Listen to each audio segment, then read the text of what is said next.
আসসালামু আলাইকুম। আশা করি তোমরা অনেক অনেক ভালো আছো। ইতিমধ্যে হয়তো তোমরা এরকম অনেক ভিডিও দেখে ফেলেছো, কিন্তু আদৌ কোনো কাজ হয়নি। কিন্তু আজকের ভিডিওটা টোটালি ডিফারেন্ট হবে তোমাদের জন্য।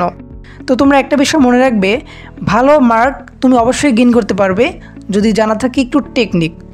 তো আজকের ভিডিওটা ওই সমস্ত স্টুডেন্টের জন্য অত্যন্ত গুরুত্বপূর্ণ যারা যে কোনো পরীক্ষায়, তোমাদের বোর্ড পরীক্ষা হোক বা স্কুলে যে টেস্ট পরীক্ষা হয় সেই পরীক্ষায় অনেকেই ফেল মারো ইংলিশে।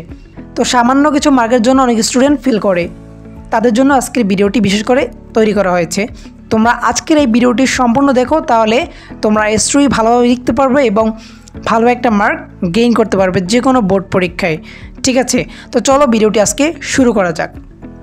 তো প্রথমে দেখো, তোমরা একটু খেয়াল করে the story of story name, story নামটা লিখবে।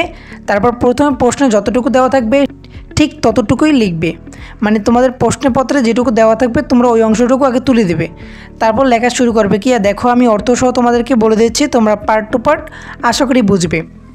কি বলছে, the following story is very present, এই গল্পটি অত্যন্ত মনোমুগ্ধকর।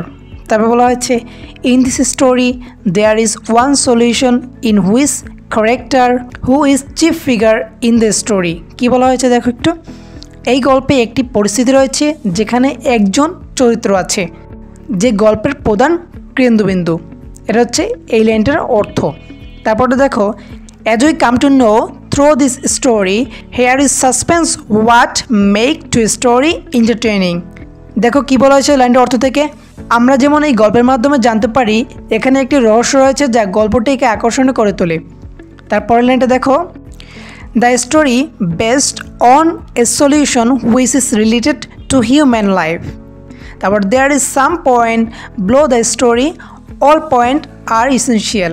দেখো এই লাইনটার অর্থটা কি, এখানে বলা হয়েছে এই গল্পটি একটি পরিস্থিতির উপর ভিত্তি করে তৈরি করা হয়েছে যা মানব জীবনের সাথে সম্পর্কিত। নিচে গল্পটির কিছু মূল পয়েন্ট দেওয়া হয়েছে, সবগুলো পয়েন্টই গুরুত্বপূর্ণ, তোমরা কিন্তু খেয়াল করবে। তারপর দেখো স্টোরি নেম, এখন আমরা পরের প্যারা থেকে আমরা স্টোরি নামটা আবার লিখবো, স্টোরি যে নামটা থাকবে। তারপরে দেখো স্টোরি নেম লাগবে, ধরো এখানে একটা স্টোরি নেম দিয়ে তোমরা লিখবে প্লেট আউটসাইড রোল। তারপর হি বা শি, যদি ছেলে হয় তাহলে হি দিবে, মেয়ে হলে শি দিবে।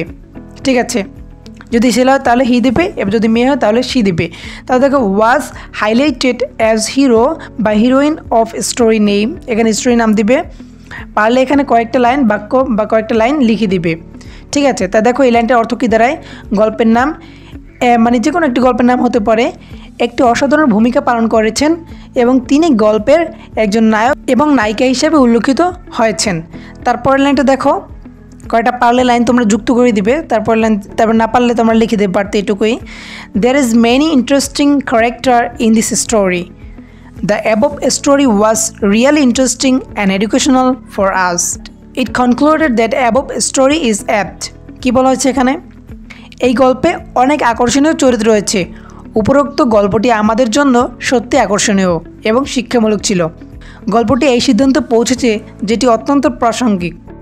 একটা বিষয় খেয়াল করো, তোমরা কিন্তু সামান্য টেকনিক ব্যবহার করে এইভাবে তোমরা স্টোরিটা লিখতে পারো বা সাজিয়ে লিখতে পারো। ঠিক আছে, তো তোমাদের একটা বিশেষ অনুরোধ বা বিশেষ দ্রষ্টব্য তোমাদের জন্য, একটা খেয়াল করো একটু, তোমরা এই বিষয়টা মনে করো, তোমরা আমাকে বকা দাও বা যা বলো কোনো সমস্যা নেই, বাট আমি আমার দিক থেকে আমি যতটুকু পারি চেষ্টা করেছি।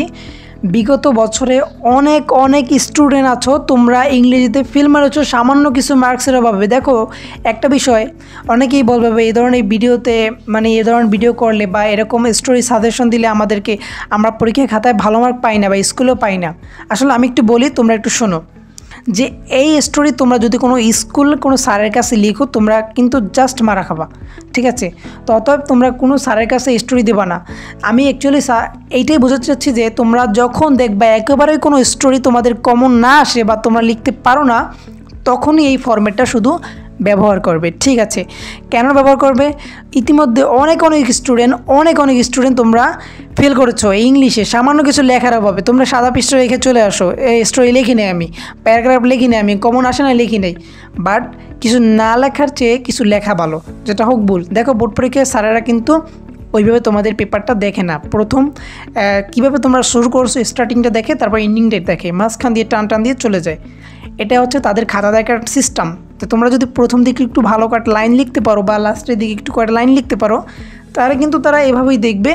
আর তোমরা আশা করি তোমাদের অনেকের যে পাশের চিন্তা থাকে যে আমি পাস করবো কিনা ইংরেজিতে, তারা কিন্তু অনেক স্টুডেন্ট আছে এই ফর্মেটটা অনুসরণ করে বা পরীক্ষা খাতায় তোমার স্টোরি কমন আসে নাই, সেক্ষেত্রে তোমরা এই ফর্মেটটা অনুসরণ করে লিখে দেবে।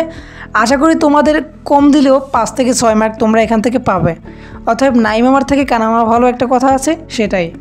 তো আমি এটাই বুঝতে চেয়েছি যে তোমরা একেবারে এই স্টোরি থেকেই যে পড়ে যাবে বা এই স্টোরিটা পড়ে মানে তৈরি করে আর কোনো স্টোরি পড়বে না, বিষয়টা তেমন না। বিষয়টা আমি তোমাদের বোঝাতে চেয়েছি যে তোমাদের মানে অনেকেই আছে কমন পড়েন না বা কীভাবে লিখবে বা না লেখার থেকে এটা লেখা অনেক বেটার হবে। আর একটা বিষয় খেয়াল করো, এটা শুধু স্টোরি ক্ষেত্রেই, অন্য যে প্যারাগ্রাফ আছে, ডায়লগ আছে বা আদার্স যে বিষয়গুলো আছে, টপিকগুলো, ওখানে কিন্তু ফরম্যাটটা খুবই গুরুত্বপূর্ণভাবে কাজ করে, কিন্তু স্টোরি ওইভাবে কিন্তু কাজ করানো যায় না বা কাজ করে না, ঠিক আছে? তো পরবর্তীতে আমি তোমাদের প্যারাগ্রাফ ফরম্যাট দিব এবং অন্যান্য ফরম্যাট দিব, ওগুলো অত্যন্ত কার্যকরী হবে এগুলোর থেকে। মানে এগুলো তো তোমাদের বলছি যে তোমরা যখন পারবে না লিখতে কিছু, তখন এটা তোমাদের জন্য বেটার হবে। তো আজকে এ পর্যন্তই। সকলে ভালো থাকো, সুস্থ থাকো, আল্লাহ হাফেজ।